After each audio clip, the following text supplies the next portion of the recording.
us. I have a ruler. So we are on number 21. Uh, Let me know ha pag may question kay kaagad. The planning director for Geneva, okay? Geneva asked you,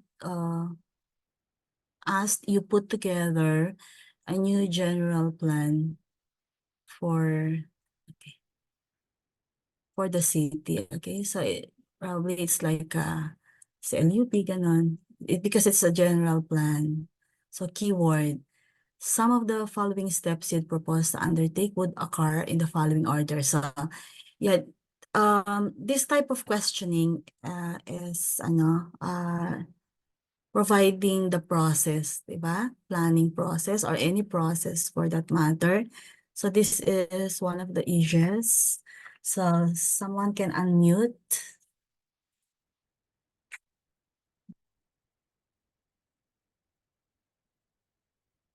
So you can liken it to CLUP or but all those 1 to 4 are very distinguishable. You can distinguish which one should come first. So let me know if you want to Ma'am D.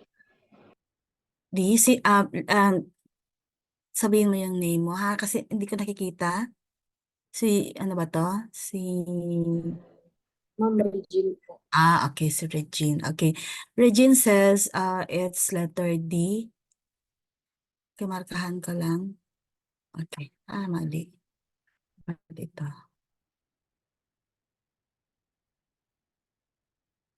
Hindi siya mag-apply yung okay na nga, ganun na lang. So, letter D. Anyone says otherwise? So, ang sinasabi ni Regine, mauna muna ito, identifying issues. So, tapos, 3, 2. Okay, so ito yung second niya. Po, Kath po, I'd say A. A, si Kat. Okay, so ito yung sa kanya. Si Regine muna, 1, 2, stating ano na yung kay Kan, 4. Okay, so 4 and then, okay. So, si ano naman, si Kath is 2. Ito yung ano niya.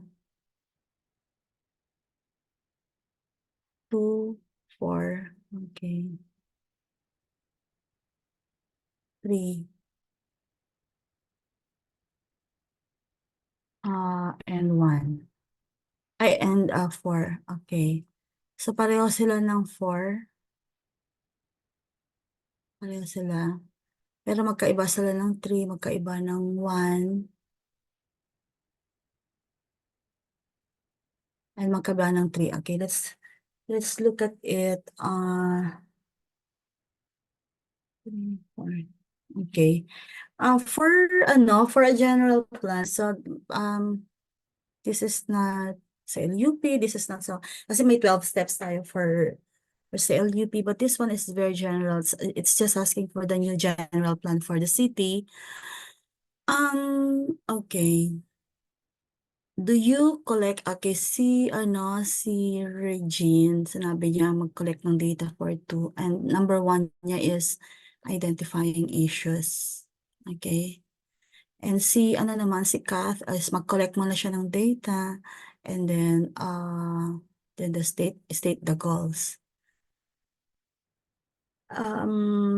Meron bang nagsasabi na ibang steps? Can you try? Meron pa bang iba? Okay. Magkaiba yung kanilang 1 pero yung 2 magkaiba din, di ba? So when you're asked to do this, a new general plan, huwag mong isipin yung CLE because this one, it's not asking about CLE. So, yung number 4, correct siya, na? Correct. Kasi laging last yun. Now, one of the strategies here is kapag ka yung nakuha mo na yung last is preparing the plan is number 4, so yung 1. So tatlo pa rin may naiwan na tatlo. May naiwan na tatlo yung huli. Okay. So sorry about that. Hindi ko na namarkahan ng ibang kulay. So it means na hindi pa din tayo maka-decide, just in case lang na you want to do some elimination, parang ganun. However, number 1 ni Kath is mag-collect muna siya ng data. When you collect data and you analyze it,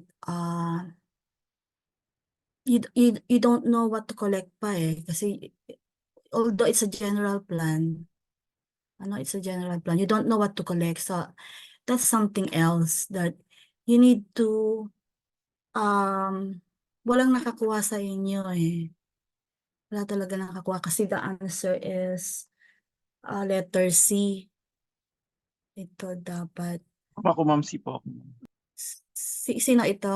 Hindi ko kasi nakikita because na-cover ako ng itong snip and sketch ko. Biason, ma'am. Rolando, sorry. Roderick, ma'am. Roderick, okay. Letter C, okay. That's the correct answer kasi yung general plan natin pwedeng data gathering muna, parang ganun. Kaya lang nakalagay analysis, So we cannot analyze a data when we don't know the issues muna. Okay? So kapag ka nauna yung 3, dalawa na lang yung pagpipilian mo. Diba? Ito na lang yung pagpipilian mo. So mag-concentrate ka dyan to minimize wasting your time. And then, ide-decide mo na lang, pareho din na 1 nakita mo? Yung last. So, yung ide-decide mo na lang, the second and the third process. And napansin niyo 2, so ang ide-decide mo na lang, ganun na mag-answer ng SATA. Ide-decide mo na lang, ano bang mauna, 2 or 4. So, kasi yun lang yung pagpipilian talaga. Kasi same 3, same 1. So, 2 or 4. Ano ba yung 2 or 4? Okay. I'll erase nga. Erase. 2 and 4 is ito. Kung ito yung number 1, when you have identified the issues and the stakeholders probably during public consultations and because you are doing stakeholder analysis, once you have identified and you have done stakeholder, ang mauuna dyan ay ito. Stating goals, objectives, and priorities. Kasi you cannot analyze something when you're not done with the GOP. Okay. Ito goals, objectives, and priorities. And that's kung sana dito, kung wala itong analysis, pwede siyang mauna kasi parang regional plan, it's something na kapag comprehensive kasi, comprehensive planning, we just gather what we can, primary, secondary, but for this particular board question, mauna i-consider mo yung sa 4 na yan, ano yung the closest na and because of the word analysis, you cannot put that as number 1, and you need to put number 3 because at least wala siyang the principle of requisites, mga ganon. And you can identify already issue. Kasi you cannot identify issues. You cannot state the goals without identifying the issues, di ba? And who may be involved. So the stakeholder analysis. So 3, ito siya. So 3 and then 4. Okay? 4. After you have prioritized already what to do and include in the plan, then you now collect the data and analyze, and then you can already prepare the plan. So this one is the correct answer. Okay, that's also AICP's correct answer.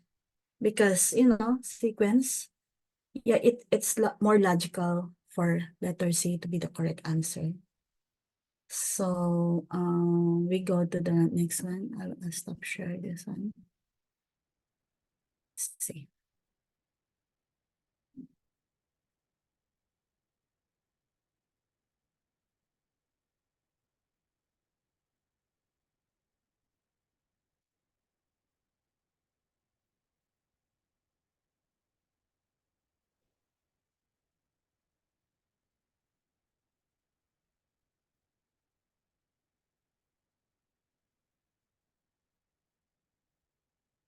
So, the country manager asked you, okay?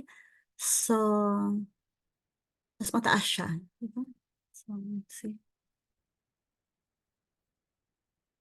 The country manager asks you as planning director to implement, okay? So, the word implement, a new smart growth program for the county. So, your program would include considerations of the following.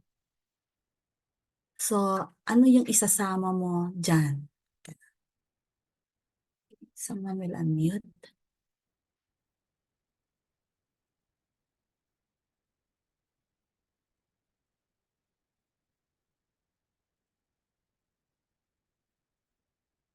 So, it is asking about characteristics.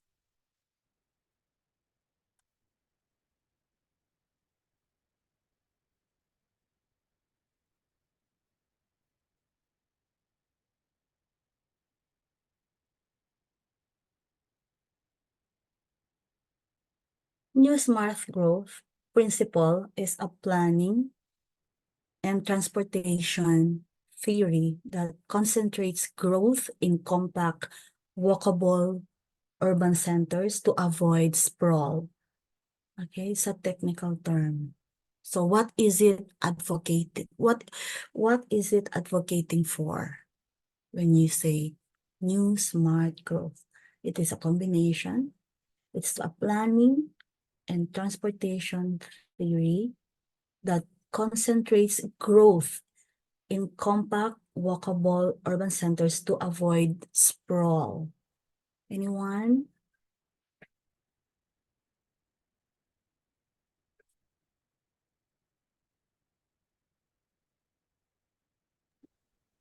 Hi, ma'am. Good evening po. Oh, Ma'am, parang letter D po ata. ano to? Si Sa Menandra po. Menandro. Okay. Malapit ko na ma-memorize ang mga bosses niyo. Okay. Letter Tingin ko po letter D. D. Okay. Anyone who thinks otherwise? So lahat. Ang sinasabi niya, lahat. Okay, let's do it one by one. Efficient use of land and infrastructure. So the core principle of smart growth, emphasizing the need to maximize, di ba? Kasi compact ito no? Maximize existing infrastructure and minimize land consumption. So that's the principle of compact, di ba? So efficient use of land infrastructure. It is correct. Okay. So, nakuha na. So, kapag gusto mong, if you want to apply strategies, lahat ng mga may one, sali mo na dyan, So, ganun mo na yan. Isn't it? Okay. Then, let's do number 2, well-defined community edges. So, you know what edges means. It could be a fringe or it could be a such as, pero dinefine niya, such as agricultural, green belts, wildlife corridors or greenways. So, what does it mean? Ano yung relevance nito sa smart growth?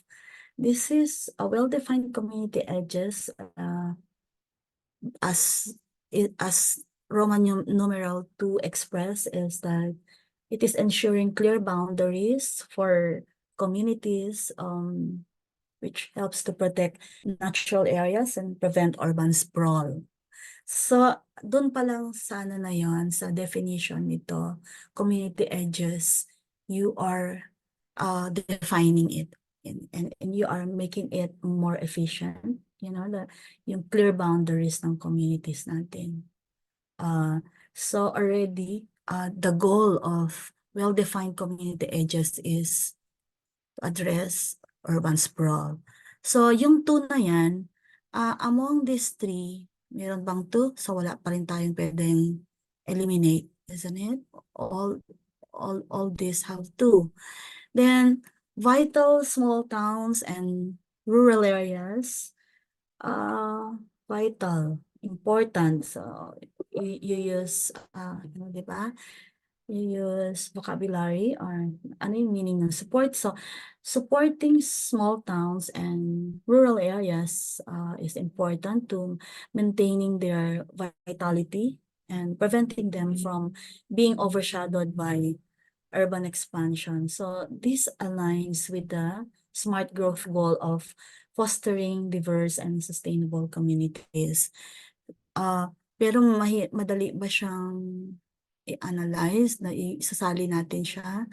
If not, sige, parang let's assume na medyo mahirap siya. We can move to 4 so that you can make use of your time. Creation of a sense of place. So again, these are technical terms that when you create a sense of place, it involves designing communities that are distinctive, that are attractive, and foster a strong sense of community. So this is another core principle of smart growth. Okay, sense of place. So yeah, it's sense of place. You are being attached to the identity. So you're creating identity or community identity, and also sense of place is also you can also liken, or you can also characterize it as kasi cohesion, the spirit of cohesiveness, isn't it? So we can consider that. Now, dito ba sa tatlo na ito may 4? Yung mga walang 4, okay, you can already eliminate. So kahit hindi ka na mag-isip dito, you already got it, that this is the correct answer. So pwede natin gamitin yung ganon. You have to skip if you're unsure of that particular item. Okay? So, answer is D. Ganun ang gawin natin, especially for a SATA, SATA kasi ito is select all that applies. So, this is dangerous, but it's also fun, to answer. So, I'll stop share.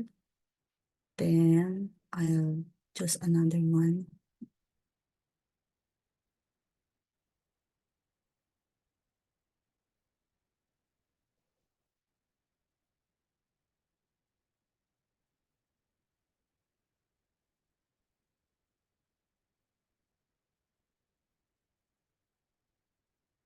Okay.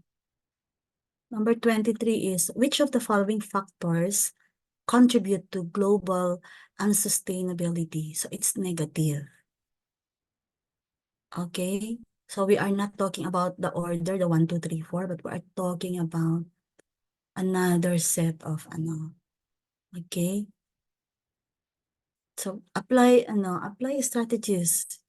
Please practice. So just unmute if you are ready. Magsulat-sulat kayo sa notes ninyo.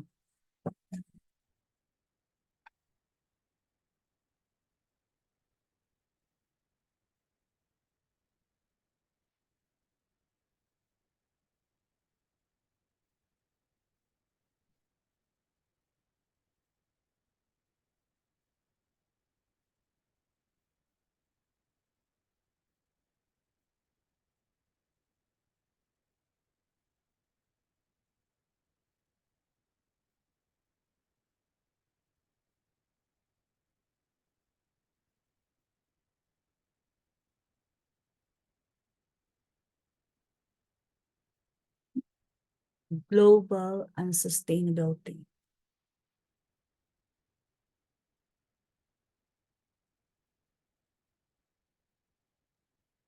Ma'am, confirming lang po. Hindi niyo po nakikita yung chat, no?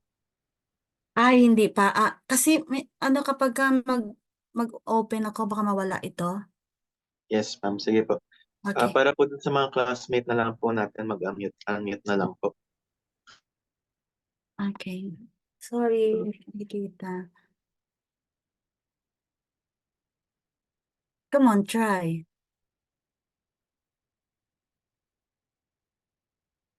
And then, please Ma'am provide. A. Sino yung nag-answer? Biasan, ma'am. Okay. Sige. Can you, okay. Okay. Can you explain? Yung population controls po is controlling the population. So, it helps to global sustainability. Yung resource inequities po is negative. Then renewable resources po is, for me, is positive. It helps the global for global sustainability po. Then population growth again is negative for me, ma'am. Okay, correct. Very good. So, ano ba natin yon? Population control is a measure, di ba? To reduce pollution. So, it's positive. So, hindi siya yung answer. Wala siya yung one. Ngayon, if you apply it sa, ano to? Elimination. Walain nyo na si one. Di ba? Walain nyo na si one. Sorry. Kaya, asan na yung ruler na yan? So, walain nyo na yan. And then, so, ang nakikita, ano na yan? 1. So, ang choices na lang is yan at saka ito. Ay, sorry, may 1 pa dito sa D. O, di nakuha mo na kaagad yung 2 and 4. Sige nga, I'll try to erase the link ulit. Di ba sabi ni, Roderick, one is sustainable. It is a measure, di ba? It is a measure put in place to reduce pollution. So, kapag wala yung 1, lahat na ng 1, i-reject mo na. I-reject mo, o, di ba? Obviously, your time, you Yes, ma'am. save. Di ba? Okay. So, correct si and then, pwede rin yung ginawa ni Kwan kanina na inequity is negative. So, okay, consider mo yan. Renewable is positive. Yung population is negative. So, okay lang naman yan. Pero kapag baka pwedeng practicein din natin ito, na? Okay, so, are you finding it relevant? Itong, natin, okay. Yes, ma'am. Okay, I'll send again another one. Saan na tayo? 20. Okay, this one is challenging. Hindi ito sa atas.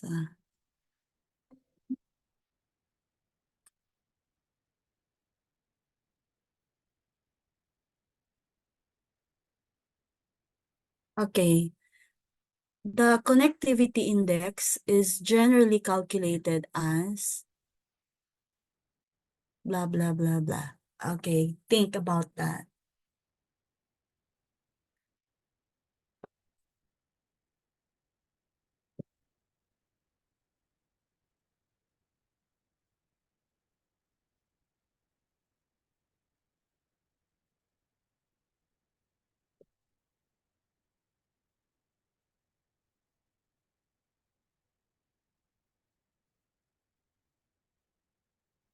I'll define connectivity index pero dapat hindi ko siya dinedefine kasi wala naman dyan sa question. But the connectivity index is a measure used in urban planning to evaluate how well a transportation network connects destinations, typically a road or street network. So, Ma'am D C. po.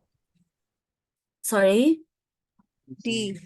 D, si Regine yun, ano? Si ako, ma'am, si Biason. Kath po. Okay.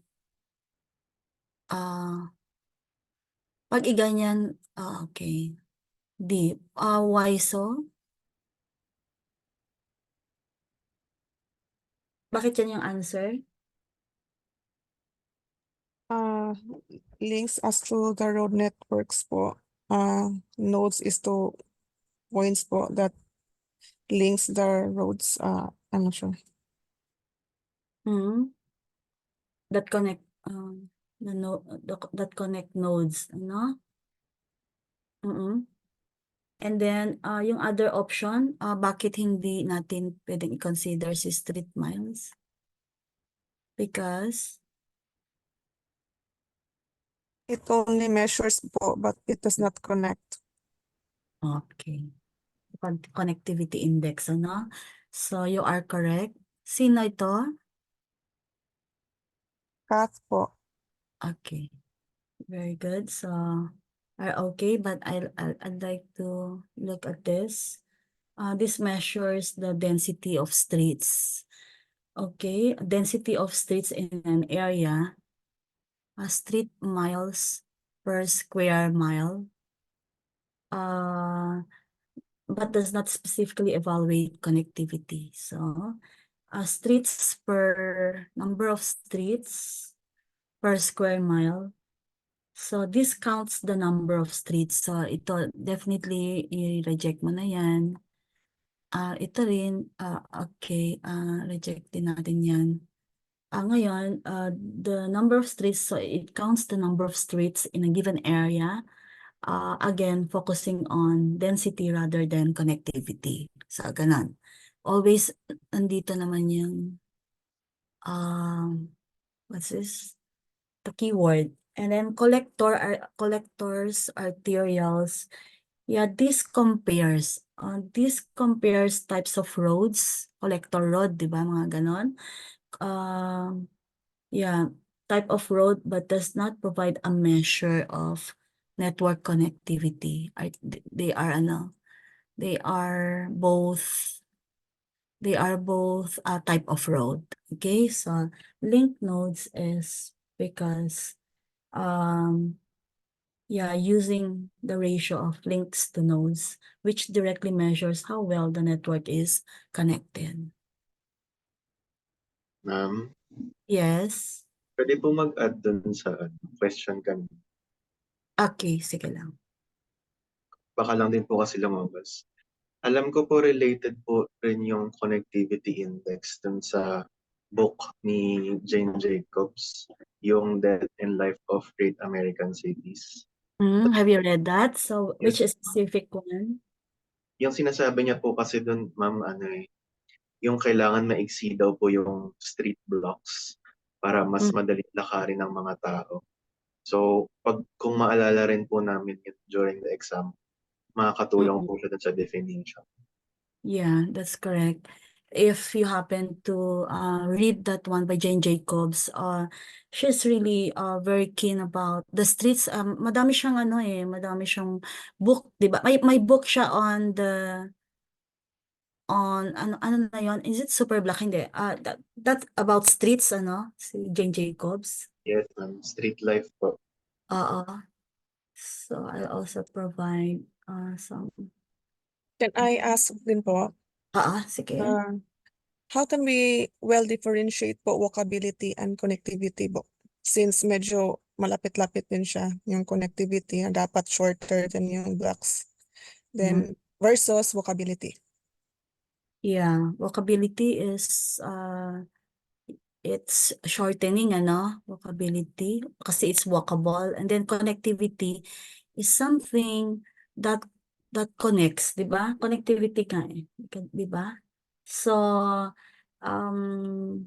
it connects destinations kasi node link nodes. So these are the segments of the network that connect nodes. So the nodes, these are intersection points within the network. So such as street intersections and then cul-de-sacs also. And so it is the connectivity index is calculated as the number of links divided by the number of nodes. Okay, so a higher connectivity index indicates a more interconnected network. So yun yung parang formula, and which typically supports better accessibility and reduced travel distances. So I'll provide another question. Thank you for the inputs. All those concepts and then theory i-apply nyo lahat, okay? Para maka-answer kayo strategically. So,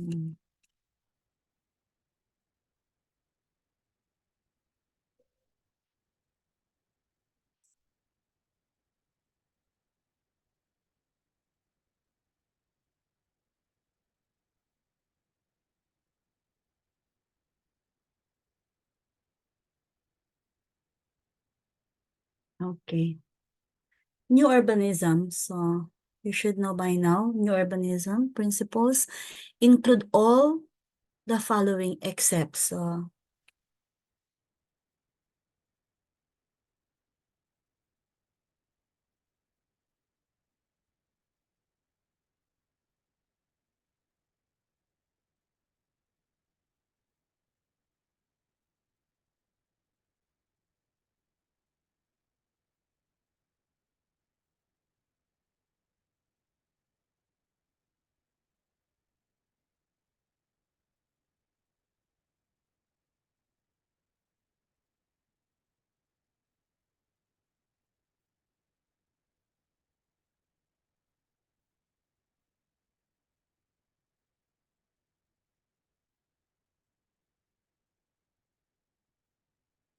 kapag pinag-usapan lang natin kanina, di ba, yung walkability, walkable neighborhoods, mixed use also. Ay, sorry, already.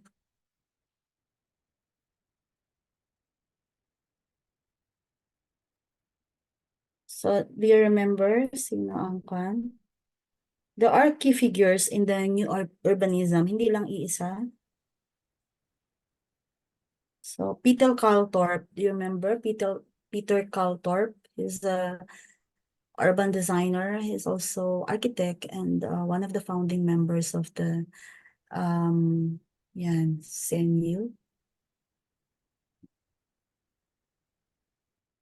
The New Urbanism, Congress for New Urbanism, parang ganun.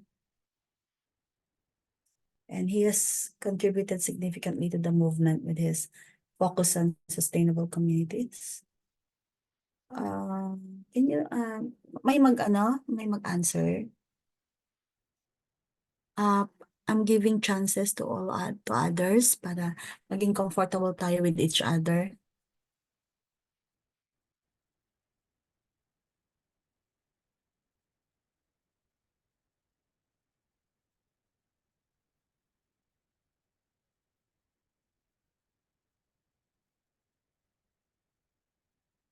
To be able to answer it, you should know the characteristics or the principles within new urbanism.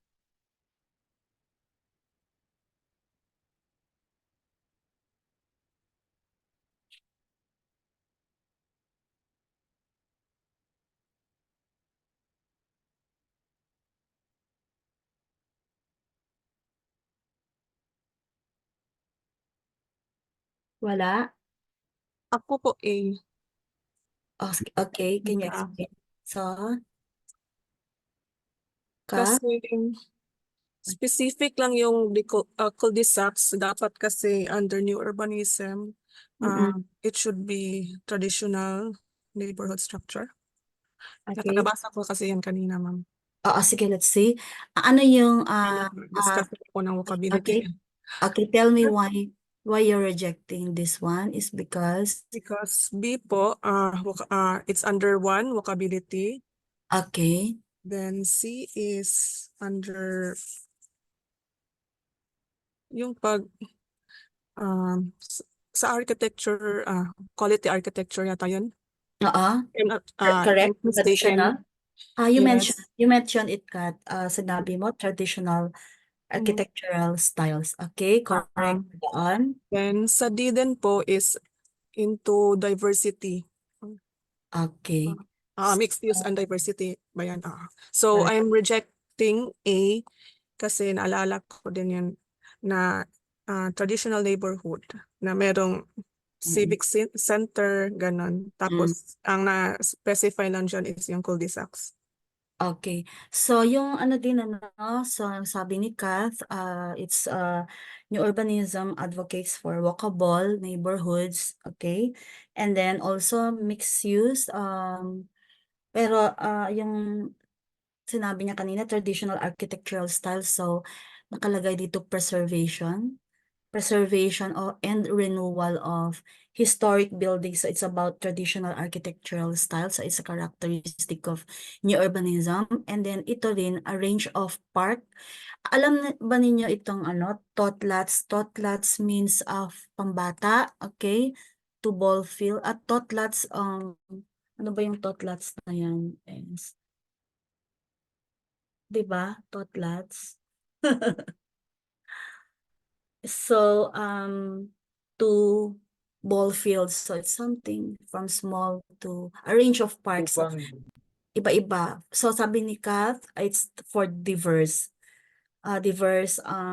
stakeholders, for community, di ba? Kasi kailangan mixed use siya, di ba? So, sinabi niya dito, a range of parks. So it means that iba-ibang age. So you are promoting a variety of parks and recreational spaces catering to different age groups and promotes community well-being. Okay? So adult kasi yung ball fields, parang ganun, sa sports naman. So answer is A. Okay? So I stop share this one. Thank you. 20. Okay, ito. Maganda ito. It may be very American ito, pero let's see kung ma-identify ninyo.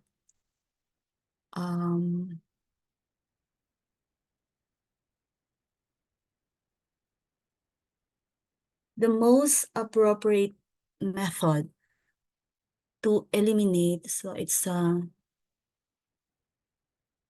asan na yung ruler ko? The most, okay? Most appropriate method. So, pwedeng sila lahat, pwede, but the most appropriate to eliminate, okay? Eliminate an existing adult use. What is adult use? Yung mga nightclubs, ganon. Okay? Is it a taking, moratorium, amortization? By the way, the meaning of amortization here is not amortize na sa bangko. Okay, so it's about investment, like an ROI, okay? Or a non-conforming yes. So, sino yung pwedeng mag-answer?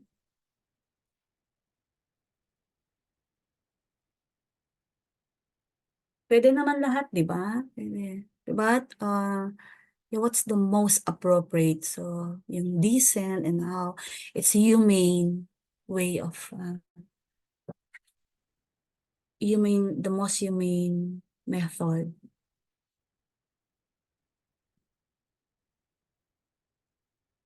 Si Kwan siguro, si Camille, kasi law graduate siya eh. She can answer that. Medyo may pagka-law, legal ito eh. Naalala ninyo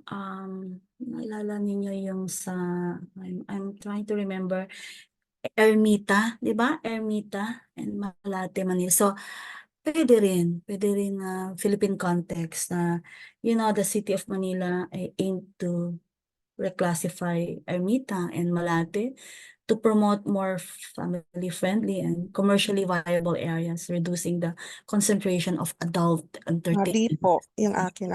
Cut again. D Sorry? po. D Ha? po yung akin. Non-conforming use. Okay, D. Sino ito? Cut naman po. Si Kat. Again.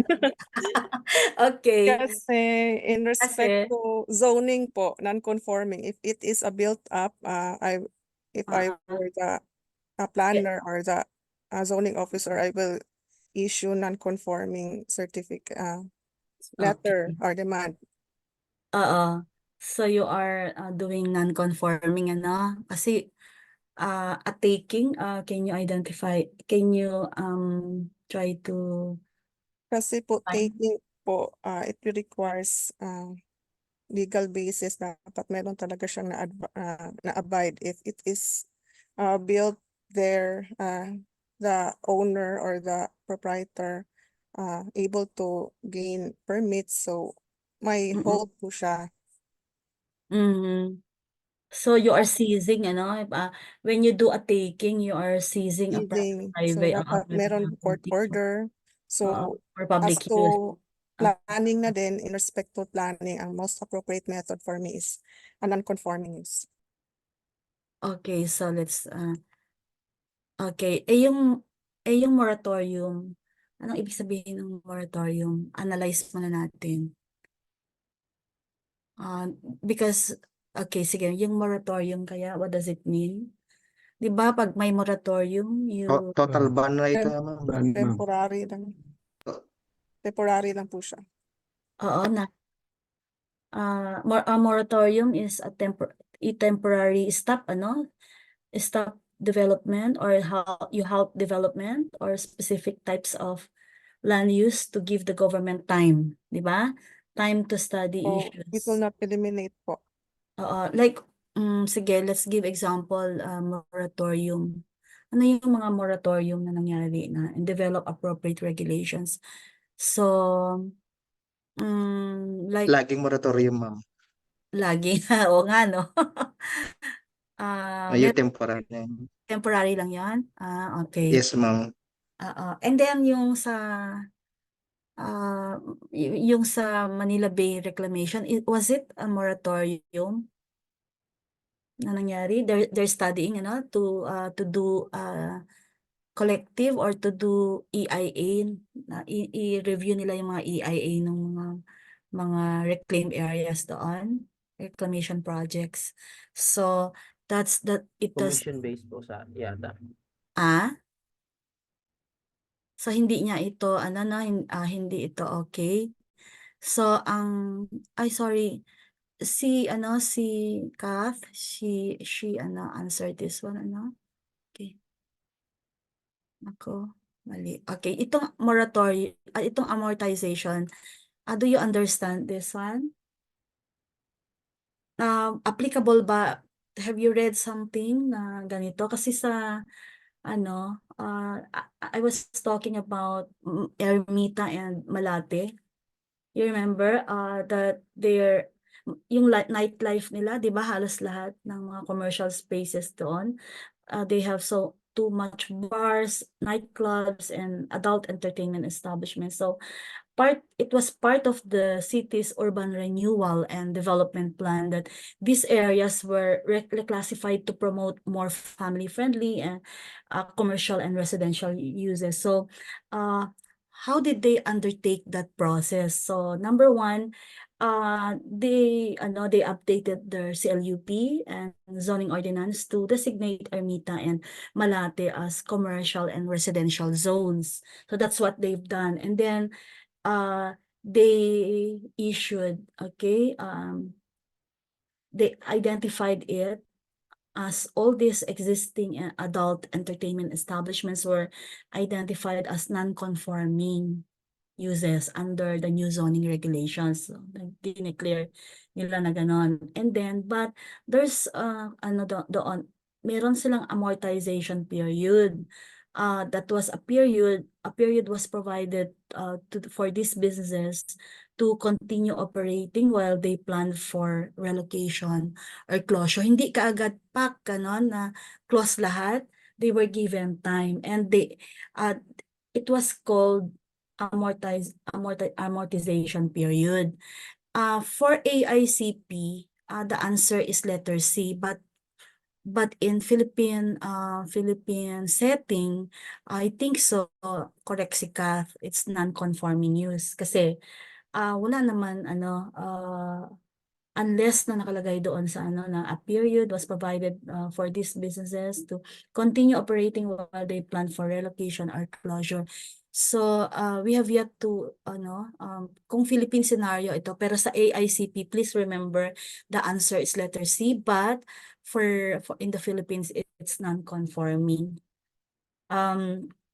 Yung what else? So that but in Ermita and Malate, so non-conforming was used in the process. Yung sa process for eliminating the adult use. Okay? So, but we can say amortization refers to the process. In the US, it's the process of allowing a non-conforming use to continue for a certain period before it must cease operations or relocate to a conforming area. So this period is designed to provide a reasonable amount of time for business owners to recoup their investments and transition to compliance with new zoning regulations. So dalawa yung yung methodology na pwede nating isipin. But during your board exam, so if you don't see amortization, pag ganito yung question, then you can you can answer non-conforming, okay? Pero pag magbigay siya ng idea, for example, dinagdagan niya yung question and it says it is asking about a methodology to continue for a certain period before it must cease operations, then you answer amortization. Okay? But Kath was correct, it's a non-conforming use, pero we need to be very vigilant and look for keep looking for keywords. So I'll stop share. Then we have here another question, which could be also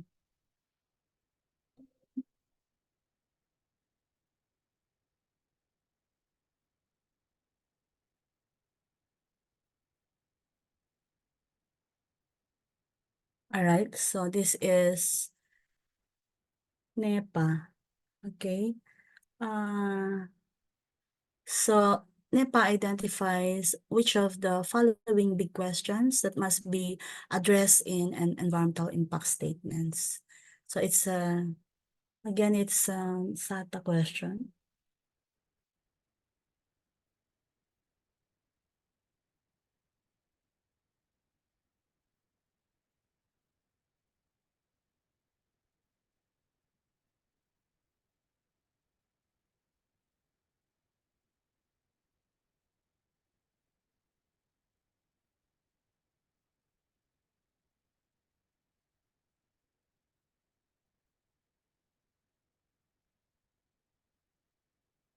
Bali, ang NEPA dyan is National Environmental Policy Act. So we have in the Philippines, we have the EIS or EIA.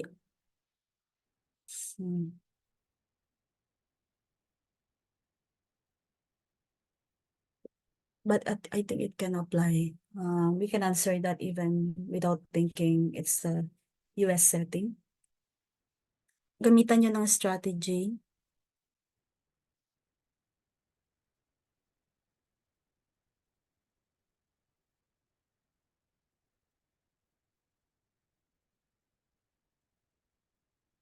Sa EIS. Okay.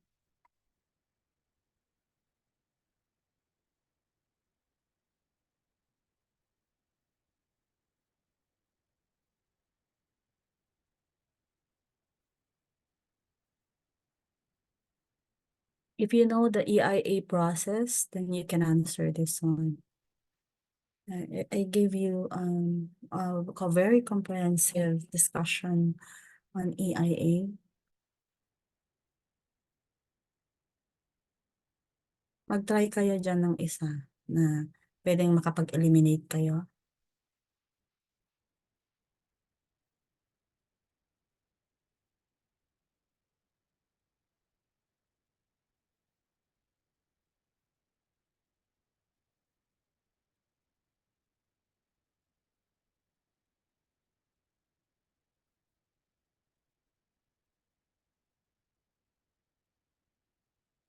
Unmute, please.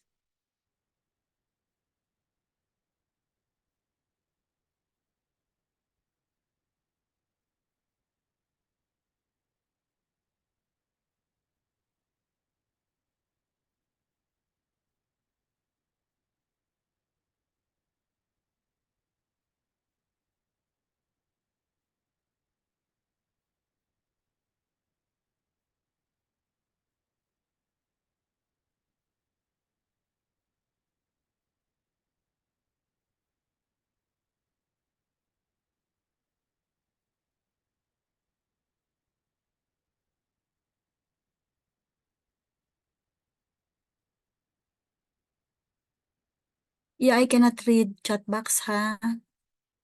I cannot read it kasi nabablock ako nung snip and sketch ko. To.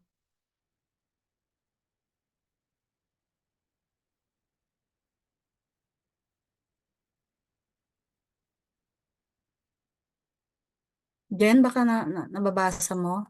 Or, sige, hindi, I want you to unmute para ano tayo. Not the same, people, some will answer. Wala namang mali, di ba? Because this is, I'm supposed to discuss anyway. I just want to be more participative.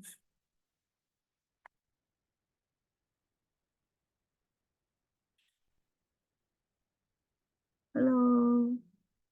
Nakatulog na ba kayo?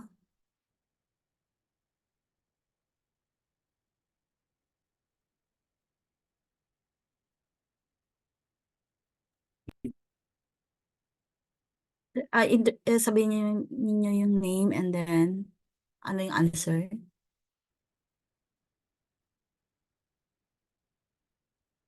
Si Bruce ba yun? Hello? Ano ba ako? Diyan, nawala ba ako? Ako po. Yes po ako. Oo, ma'am, rinig po kayo. Ay, okay. Sige, please answer. Ano ulit? Letter? B or D? I did not hear it quite correctly.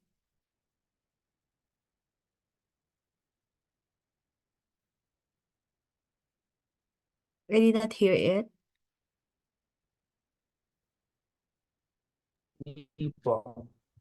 Para sa akin, hindi po. B. Ito, correct? B? Bakit kaya wala akong Yes po, marinig? B po. Para sa Okay. akin. Yes po. Okay. Si Bruce ito na. Okay. Let's do it one by one. So the purpose of the EIS, so are you including that as a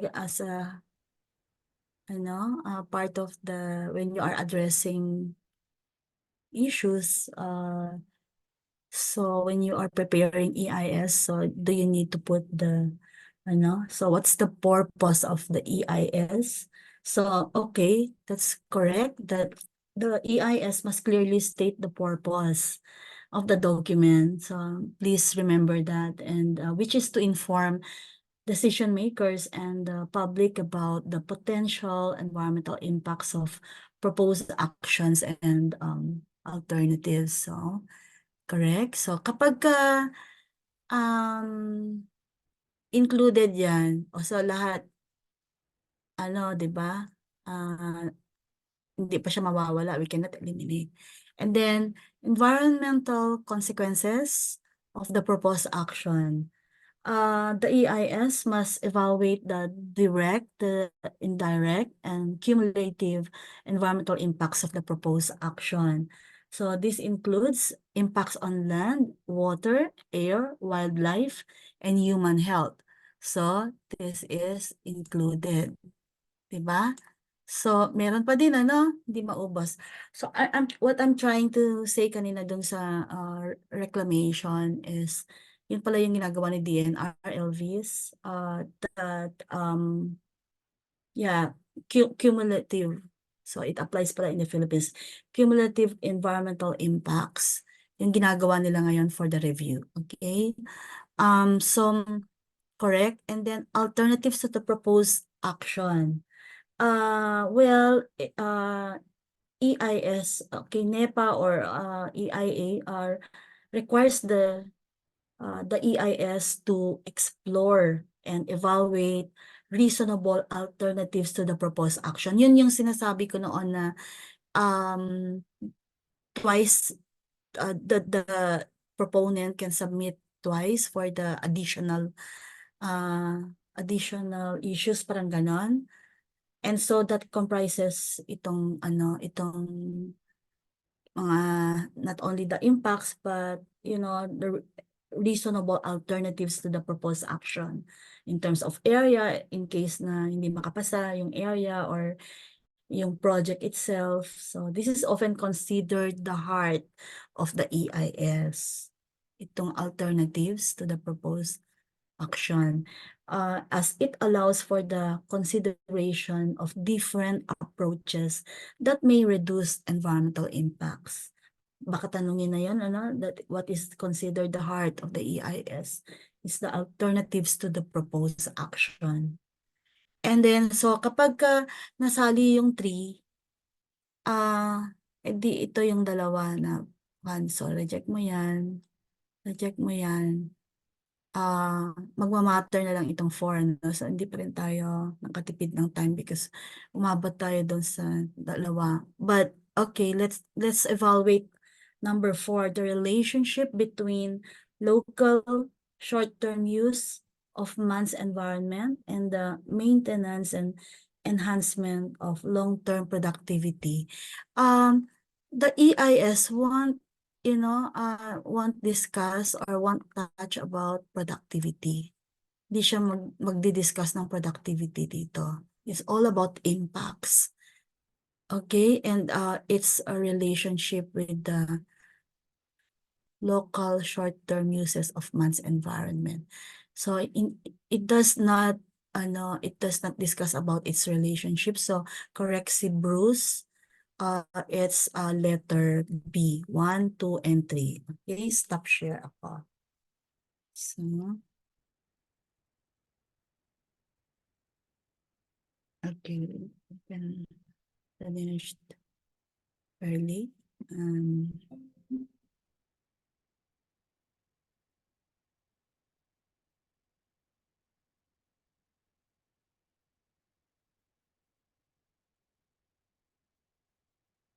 Now, power towns. I'm not sure if you are aware of this. Power towns are likely to include. Okay, so this is very American, but let's try to answer based on how you analyze it.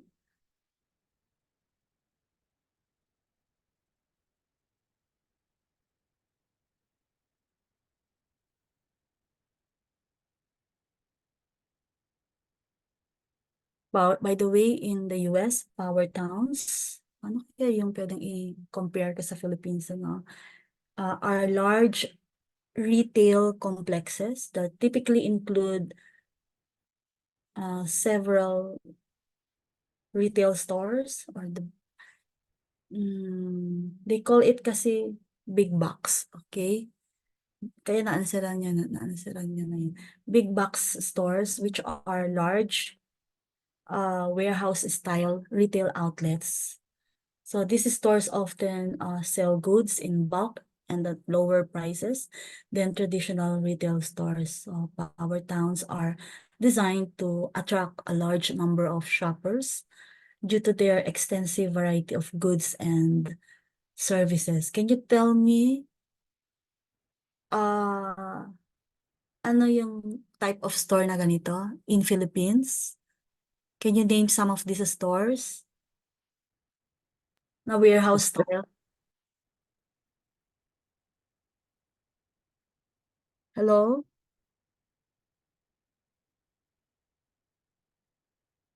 Yung mga di ba? Yung, SNR, Ladders po. correct, Landers, SNR. Then yung mga appliances, di ba? Meron, ano na yun? Yung, ano na yun, Elvis, yung sa igig? Wilcon ba yun? Yung mga ganon, no? So, it means, Yes, ma'am, welcome. so, ganon yung kinikerry ni Power Town. So, it hosts mga ganon. So, ano daw yung i-include niya? Likely to include which one? Isa lang yung answer dyan, ha? Let's see, let me check.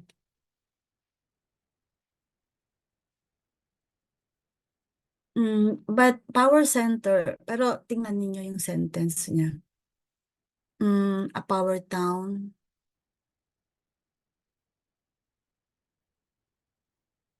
Could be, okay, siguro I can answer this one na.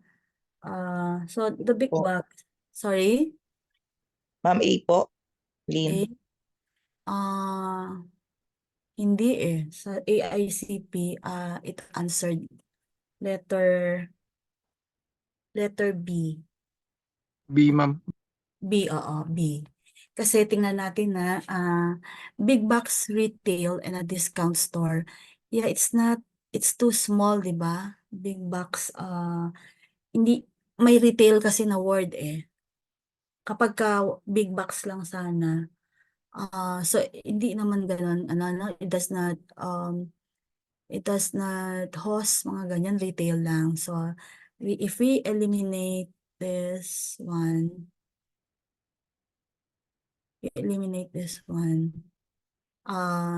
okay, another one is letter B. Sige, because B is the correct answer. Ito namang letter C, less square footage than a power center but with more specialty store. Well, yung ano na yan, power centers are large shopping centers with multiple big box retailers. So a smaller center with more specialty retail does not fit the typically definition of town. So it means that we are rejecting this one because big box at power town is larger. Okay. It's larger than the power center. Okay. So shopping center lang siya, but we are talking about power towns, power center. So we can, kapag hindi ninyo siya ma-answeran, so you can look at the keywords power center versus power towns. Okay. So more or less you can already get something there. And then extensive office. So a power town will not, and hotel, extensive office and hotel square footage. It does not only contain those offices and hotels because it's all about the, like a Walmart, like a ganon, mga depot, mga ganon. So, large retail complexes that typically include several big boxes which are large warehouse style. So it does not really speak, or it does not contain yung mga ganyan, office and hotel square footage. So answer is letter B. And then 29, the Washington DC Greater Mall area is an example of. I hope you can answer this one. This is history. This is also a movement. A. City Beautiful. Other answers? Because Letter A po. that's the correct answer. Okay, very good. So you got the correct answer. Because yeah, I know you still remember that the Washington DC Greater Mall area is a quintessential example of the City Beautiful movement, and it emerged in the late 19th and early 20th centuries in the US. So it's aiming to introduce beautification and monumental grandeur. You remember that one? So it advocated for the inclusion of the City Beautiful movement, advocated for the inclusion of grand boulevards, classical architecture, and monumental spaces in urban planning. So the National Mall, Okay, the National Mall in Washington, D.C., with its iconic monuments, ganon, expansive lawns, and classical architectural style, reflects the principle of the City Beautiful movement. While Garden City is it was proposed by Ebenezer Howard, you remember that? Focus on creating self-contained communities surrounded by green belts, combining the benefits of the urban and rural environment. So it does not follow the principles of that City Beautiful. And then City Functional is it emphasizes the functional aspects of urban design, focusing on efficiency, transportation, and zoning to separate different urban functions. Okay, efficiency, transportation, and zoning to separate different urban functions under city functional. It was also a movement. And then city of efficient, so baka you will be confused between C and D. That city efficient, because kasi efficiency din yung tinutumbok ni city functional, but for city of efficient, it's indeed similar to the city functional approach. The city efficient model emphasizes the efficiency of urban systems and infrastructure. Urban systems and infrastructure. Parang ganun din. So it's similar actually. But it has its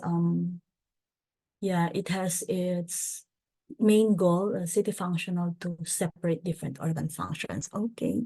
So we have two more questions. Oops, 29. 29 na yun, ano? So, isa na lang. This one is SATA again. I think this is a little bit easy. It's an easy question.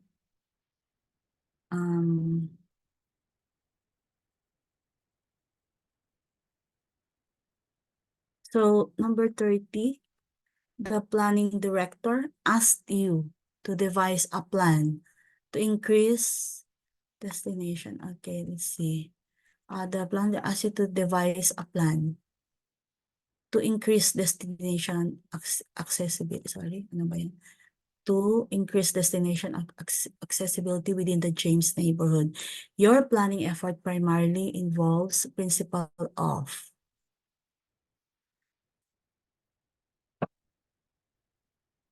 you apply strategies. Again, this is about accessibility.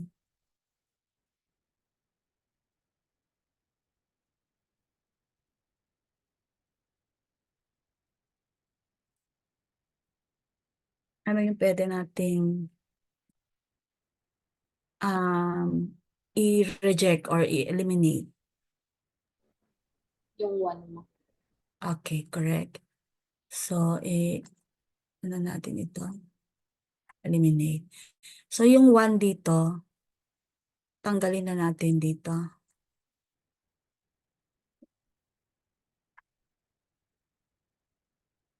Okay, so you are left with this A and B. Kaya lang may 2 and 3 both, di ba? So, you just need to determine, should we include 4? Wag mo, the trick here is, don't look at, kahit hindi mo na tingnan yung 2 and 3, siguro tingnan mo na lang yung 4, should we include or not? Yung 4. Should we include? I think hindi. Sorry, I think Hindi na po. because Ang hinahanap naman po is yung accessibility. okay, correct. So, we are crossing that out. So, yung my 4, yun na yung ano. So, we got the correct answer. Tapos, advance kayo kaagad sa ibang number na. Because you already, you quickly answered this one. Okay? Oh, sorry. Let's see. Tingnan ko ulit yung 30, ha. Be correct. So, okay. So, did you get it? So kasi it's time pressured no? So kailangan gamitan nyo siya ng elimination so that you can advance another number and you already, you need to, halimbawa, you are deciding between A and B, 2 and 3, kahit hindi mo na siya basahin, yung 4 na lang, you just decide, is it really kapag hindi, di meron ka ng answer kaagad, you answered it in few seconds only, okay? So, tomorrow, we will do this again, 10 items again until maubos ko yung 58 items yata yun. And then, we proceed to examination using Google Form, okay? Using SATA naman. So, thank you. Jen, I think I'm okay.